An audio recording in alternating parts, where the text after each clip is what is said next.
नमस्कार. तुम्हा सगळ्यांचे कोमल किचनमध्ये स्वागत आहे. मी आज पापडाची चटणी बनवत आहे. त्यासाठी मी गॅसवरती कढई तापायला ठेवलेली आहे आणि त्याच्यामध्ये तेल टाकले आहे. हे तेल तापल्यानंतर आपण त्याच्यामध्ये पापडाचा चुरा टाकून घेणार आहोत. कच्च्या पापडाचा चुरा टाकून घेणार आहोत.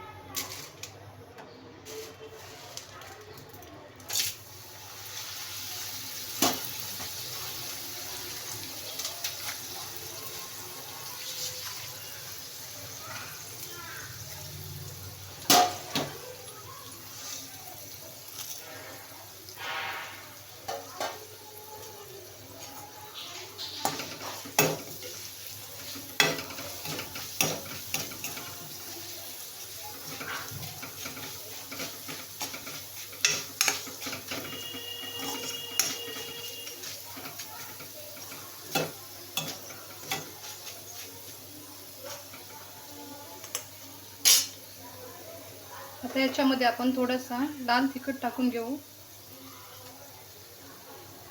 थोडंसं चवीपुरतं मीठ टाकून घेऊ.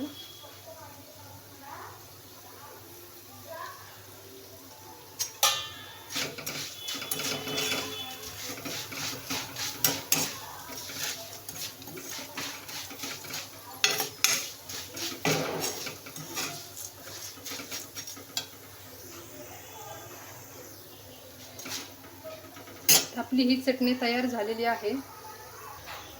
आपण एका बाउलमध्ये ही चटणी काढून घेऊ.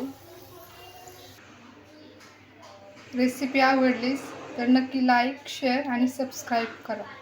धन्यवाद.